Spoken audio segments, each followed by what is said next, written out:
त्रयोदशः सर्गः। महर्षि अगस्त्य का श्री राम के प्रति अपनी प्रसन्नता प्रकट करके सीता की प्रशंसा करना, श्री राम के पूछने पर उन्हें पंचवटी में आश्रम बनाकर रहने का आदेश देना तथा श्री राम आदि का प्रस्थान। मुनिवर अगस्त्य बोले, श्री राम, आपका कल्याण हो। मैं आप पर बहुत प्रसन्न हूं। लक्ष्मण, मैं तुम पर भी बहुत संतुष्ट हूं। आप दोनों भाई मुझे प्रणाम करने के लिए जो सीता के साथ यहां तक आए, इससे मुझे बड़ी प्रसन्नता हुई है। रास्ता चलने के परिश्रम से आप लोगों को बहुत थकावट हुई है। इसके कारण जो कष्ट हुआ है वह आप दोनों को पीड़ा दे रहा होगा।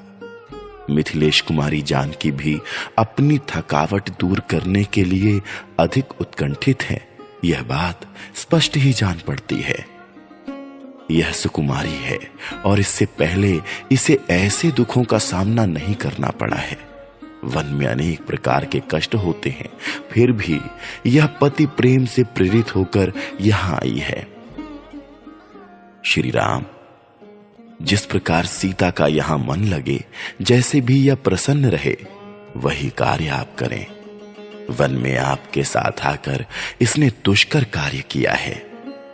रघुनंदन, सृष्टि काल से लेकर अब तक स्त्रियों का प्रायः यही स्वभाव रहता आया है कि यदि पति सम अवस्था में है, अर्थात धन धान्य से संपन्न, स्वस्थ एवं सुखी है, तब तो वो उसमें अनुराग रखती हैं। परंतु यदि वह विषम अवस्था में पड़ जाता है, दरिद्र एवं रोगी हो जाता है, तब उसे त्याग देती हैं। स्त्रियां विद्युत की चपलता, शस्त्रों की तीक्ष्णता तथा गरुण एवं वायु की तीव्र गति का अनुसरण करती हैं। आपकी यह धर्मपत्नी सीता इन सब दोषों से रहित है। स्पृहणीय एवं पतिव्रताओं में उसी तरह अग्रगण्य है जैसे देवियों में अरुंधति। शत्रुदमन श्री राम, आज से इस देश की शोभा बढ़ गई, जहां सुमित्रा कुमार लक्ष्मण और विदेह नंदिनी सीता के साथ आप निवास करेंगे। मुनि के ऐसा कहने पर श्री रामचंद्र जी ने प्रज्वलित अग्नि के समान तेजस्वी उन महर्षि से दोनों हाथ जोड़कर यह विनय युक्त बात कही, भाई और पत्नी सहित जिसके अर्थात मेरे गुणों से हमारे गुरुदेव मुनिवर अगस्त्य जी यदि संतुष्ट हो रहे हैं, तब तो मैं धन्य हूं। मुझ पर मुनीश्वर का महान अनुग्रह है। परंतु मुने, अब आप मुझे ऐसा कोई स्थान बताइए जहां बहुत से वन हो, जल की भी सुविधा हो तथा जहां आश्रम बनाकर मैं सुखपूर्वक सानंद निवास कर सकूं। श्री राम का यह कथन सुनकर मुनि श्रेष्ठ धर्मात्मा अगस्त्य ने 2 घड़ी तक कुछ सोच विचार किया। तदनंतर वे यह शुभ वचन बोले, तात, यहां से 2 योजन की दूरी पर पंचवटी नाम से विख्यात एक बहुत ही सुंदर स्थान है, जहां बहुत से मृग रहते हैं तथा फल मूल और जल की अधिक सुविधा है। वहीं जाकर लक्ष्मण के साथ आप आश्रम बनाइए और पिता की यथोक्त आज्ञा का पालन करते हुए वहां सुखपूर्वक निवास कीजिए। अनघ, आपका और राजा दशरथ का यह सारा वृत्तांत मुझे अपनी तपस्या के प्रभाव से तथा आपके प्रति स्नेह होने के कारण अच्छी तरह विदित है।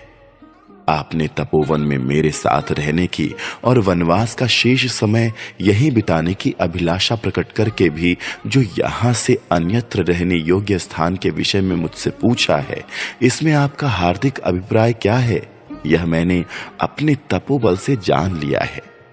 इसीलिए मैं आपसे कहता हूं कि पंचवटी में जाइए। वहां की वनस्थली बड़ी ही रमणीय है। वहां मिथिलेश कुमारी सीता आनंद पूर्वक सब ओर विचरेंगी। रघुनंदन, वह स्पृहणीय स्थान यहां से अधिक दूर नहीं है, गोदावरी के पास है, अतः मैथिली का मन वहां खूब लगेगा। महाबाहु, वह स्थान प्रचुर फल मूलों से संपन्न, भांति भांति के विहंगमों से सेवित, एकांत, पवित्र और रमणीय है। श्री राम, आप भी सदाचारी और ऋषियों की रक्षा करने में समर्थ हैं, अतः वहां रहकर तपस्वी मुनियों का पालन कीजिए। वीर, यह जो महुओं का विशाल वन दिखाई देता है, इसके उत्तर से होकर जाना चाहिए। उस मार्ग से जाते हुए आपको आगे एक बरगद का वृक्ष मिलेगा। उससे आगे कुछ दूर तक ऊंचा मैदान है। उसे पार करने के बाद एक पर्वत दिखाई देगा। उस पर्वत से थोड़ी ही दूर पर पंचवटी नाम से प्रसिद्ध सुंदर वन है, जो सदा फूलों से सुशोभित रहता है।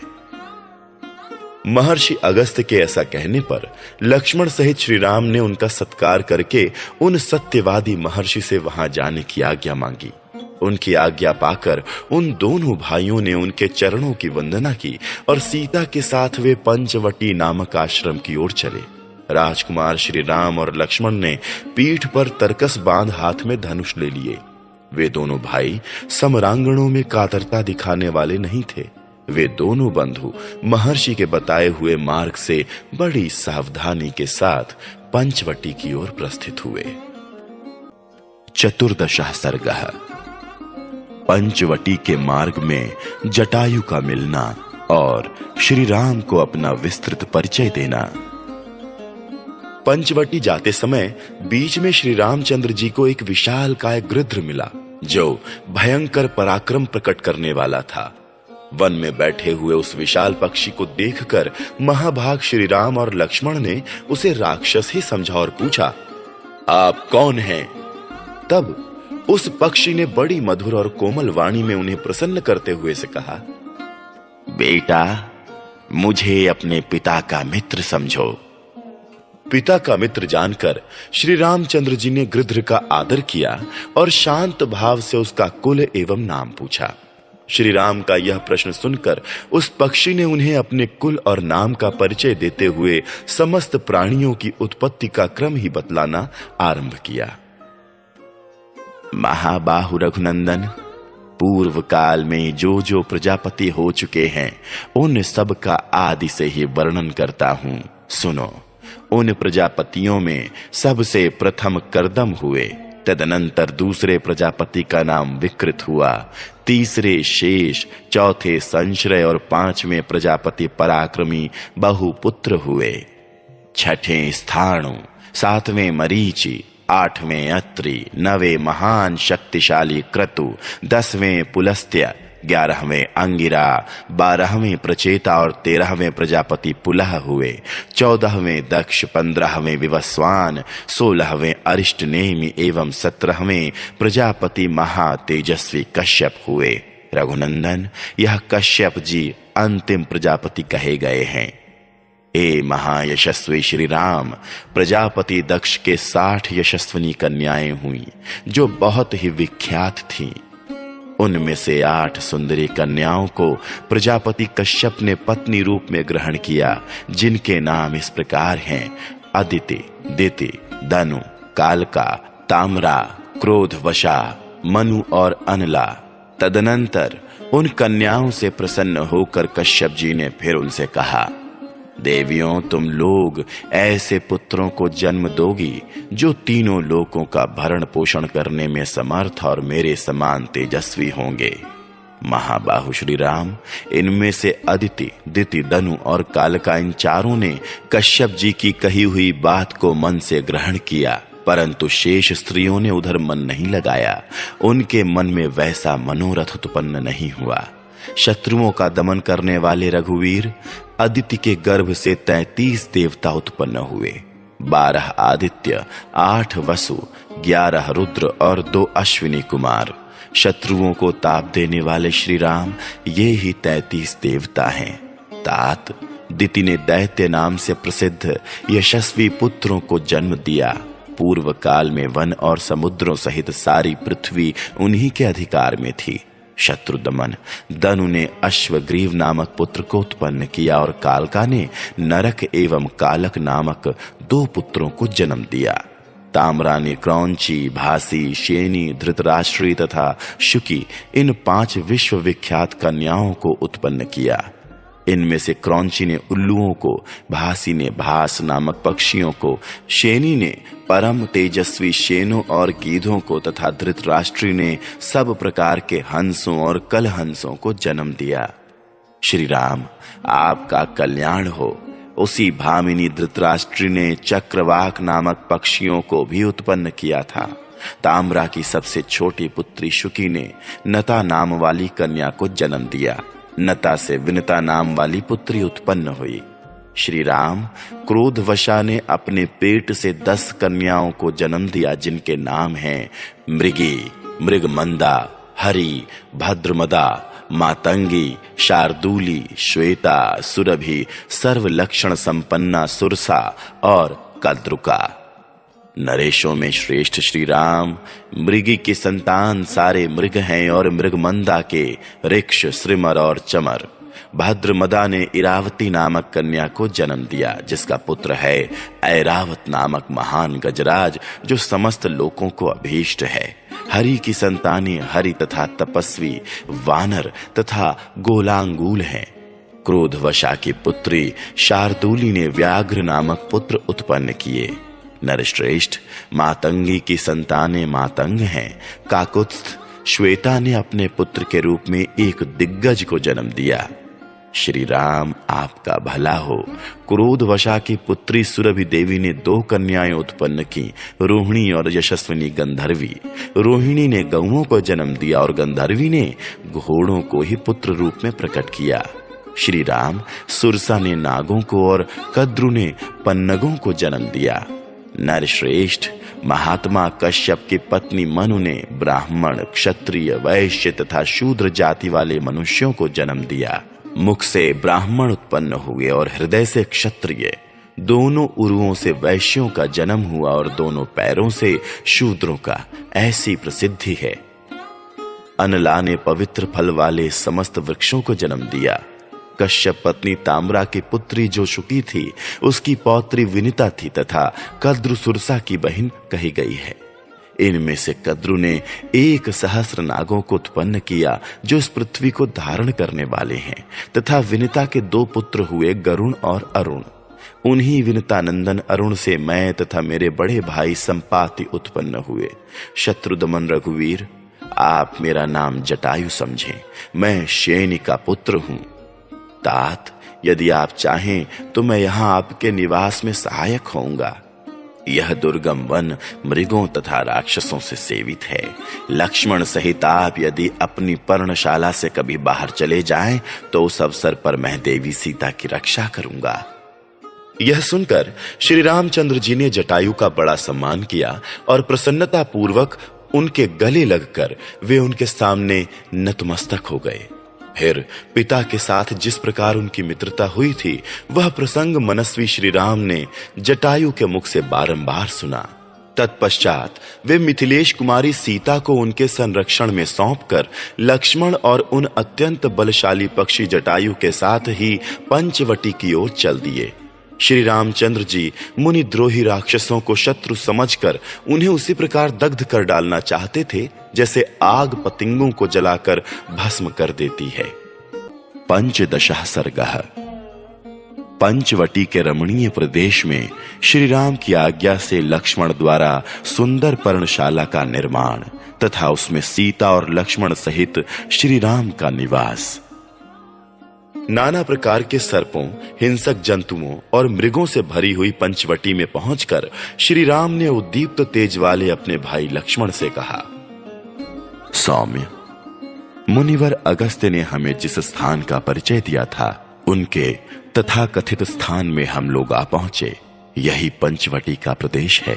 यहाँ का वन प्रांत पुष्पों से कैसी शोभा पा रहा है।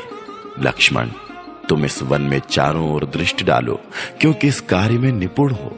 देखकर यह निश्चय करो कि किस स्थान पर आश्रम बनाना हमारे लिए अच्छा होगा।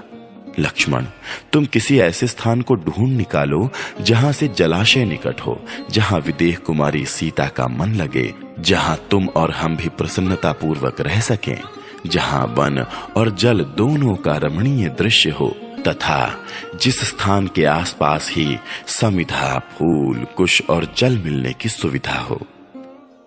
श्री रामचंद्र जी के ऐसा कहने पर लक्ष्मण दोनों हाथ जोड़कर सीता के सामने ही उन ककुस्थ कुलभूषण श्री राम से इस प्रकार बोले, काकुत्स्थ, आपके रहते हुए मैं सदा पराधीन ही हूं। मैं सैकड़ों या अनंत वर्षों तक आपकी आज्ञा के अधीन ही रहना चाहता हूं, अतः आप स्वयं ही देखकर जो स्थान सुंदर जान पड़े वहां आश्रम बनाने के लिए मुझे आज्ञा दें। मुझसे कहें कि तुम अमुक स्थान पर आश्रम बनाओ। लक्ष्मण के इस वचन से अत्यंत तेजस्वी भगवान श्री राम को बड़ी प्रसन्नता हुई और उन्होंने स्वयं ही सोच विचार कर एक ऐसा स्थान पसंद किया जो सब प्रकार के उत्तम गुणों से संपन्न और आश्रम बनाने के योग्य था। उस सुंदर स्थान पर आकर श्री राम ने लक्ष्मण का हाथ अपने हाथ में लेकर कहा, सुमित्रानंदन, यह स्थान समतल और सुंदर है तथा फूले हुए वृक्षों से घिरा है। तुम्हें इसी स्थान पर यथोचित रूप से एक रमणीय आश्रम का निर्माण करना चाहिए। यह पास ही सूर्य के समान उज्जवल कांति वाले मनोरम गंध युक्त कमलों से रमणीय प्रतीत होने वाली तथा पद्मों की शोभा से संपन्न पुष्करणी दिखाई देती है। पवित्र अंतःकरण वाले अगस्त्य मुनि ने जिसके विषय में कहा था वह विकसित वृक्षावलियों से घिरी हुई रमणीय गोदावरी नदी यही है। इसमें हंस और कारंडव आदि जल पक्षी विचर रहे हैं। चकवे इसकी शोभा बढ़ा रहे हैं तथा पानी पीने के लिए आए हुए मृगों के झुंड इसके तट पर छाए रहते हैं। यह नदी इस स्थान से ना तो अधिक दूर है और न अत्यंत निकट ही। सौम्य, यहाँ बहुत सी कंदराओं से युक्त ऊंचे ऊंचे पर्वत दिखाई दे रहे हैं जहां मयूरों की मीठी बोली गूंज रही है। यह रमणीय पर्वत खिले हुए वृक्षों से व्याप्त है। स्थान स्थान पर सोने, चांदी और तांबे के समान रंग वाले सुंदर गैरिक धातुओं से उपलक्षित ये पर्वत ऐसे प्रतीत हो रहे हैं मानो झरोखे के आकार में की गई नीले, पीले और सफेद आदि रंगों की उत्तम श्रृंगार रचनाओं से अलंकृत हाथी शोभा पा रहे हों। पुष्पों, गुल्मों तथा लता वल्लरियों से युक्त साल, ताल, तमाल, खजूर, कटहल, जलकदम्ब, तिनिश, पुनांग, आम, अशोक, तिलक, केवड़ा, चंपा, स्यंदन, चंदन, कदम्ब, परनास, लकुच, धव, अश्वकर्ण, खैर, शमी, पलाश और पाटल आदि वृक्षों से घिरे हुए ये पर्वत बड़ी शोभा पा रहे हैं। सुमित्रानंदन, यह बहुत ही पवित्र और बड़ा रमणीय स्थान है। यहाँ बहुत से पशु पक्षी निवास करते हैं। हम लोग भी यहीं इन पक्षीराज जटायु के साथ रहेंगे। श्री राम के ऐसा कहने पर शत्रु वीरों का संहार करने वाले महाबली लक्ष्मण ने भाई के लिए शीघ्र ही आश्रम बनाकर तैयार किया। वह आश्रम एक अत्यंत विस्तृत पर्णशाला के रूप में बनाया गया था। महाबली लक्ष्मण ने पहले वहां मिट्टी एकत्र करके दीवार खड़ी की, फिर उसमें सुंदर एवं सुदृढ़ खंभे लगाए। खंभों के ऊपर बड़े बड़े बांस तिरछे करके रखे। बांसों के रख दिए जाने पर वह कुटी बड़ी सुंदर दिखाई देने लगी। फिर उन बांसों पर उन्होंने शमी वृक्ष की शाखाएं फैला दी और उन्हें मजबूत रस्सियों से कसकर बांध दिया। इसके बाद ऊपर से कुश, कास, सरकंडे और पत्ते बिछाकर उस पर्णशाला को भली भांति छा दिया तथा नीचे की भूमि को बराबर करके उस कुटी को बड़ा रमणीय बना दिया। इस प्रकार लक्ष्मण ने श्री रामचंद्र जी के लिए परम उत्तम निवास गृह बना दिया जो देखने ही योग्य था। उसे तैयार करके श्रीमान लक्ष्मण ने गोदावरी नदी के तट पर जाकर तत्काल उसमें स्नान किया और कमल के फूल तथा फल लेकर वे फिर वहीं लौट आए। तदनंतर शास्त्रीय विधि के अनुसार देवताओं के लिए फूलों की बलि अर्पित की तथा वास्तु शांति करके उन्होंने अपना बनाया हुआ आश्रम श्री रामचंद्र जी को दिखाया। भगवान श्री राम सीता के साथ उस नए बने हुए सुंदर आश्रम को देखकर बहुत प्रसन्न हुए और कुछ काल तक उसके भीतर खड़े रहे। तत्पश्चात अत्यंत हर्ष में भरकर उन्होंने दोनों भुजाओं से लक्ष्मण को कसकर हृदय से लगा लिया और बड़े स्नेह के साथ यह बात कही, सामर्थ्यशाली लक्ष्मण, मैं तुम पर बहुत प्रसन्न हूं। तुमने यह महान कार्य किया है। उसके लिए और कोई समुचित पुरस्कार न होने से मैंने तुम्हें गाढ़ आलिंगन प्रदान किया है। लक्ष्मण, तुम मेरे मनोभाव को तत्काल समझ लेने वाले कृतज्ञ और धर्मज्ञ हो। तुम जैसे पुत्र के कारण मेरे धर्मात्मा पिता अभी मरे नहीं हैं। तुम्हारे रूप में वे अब भी जीवित हैं। लक्ष्मण से ऐसा कहकर अपनी शोभा का विस्तार करने वाले सुखी श्री रामचंद्र जी प्रचुर फलों से संपन्न उस पंचवटी प्रदेश में सबके साथ सुखपूर्वक रहने लगे। सीता और लक्ष्मण से सेवित हो धर्मात्मा श्री राम कुछ काल तक वहीं उसी प्रकार रहे जैसे स्वर्ग लोक में देवता निवास करते हैं। इस प्रकार श्री वाल्मीकि निर्मित आर्ष रामायण आदि काव्य के अरण्य कांड में 15वां सर्ग पूरा हुआ।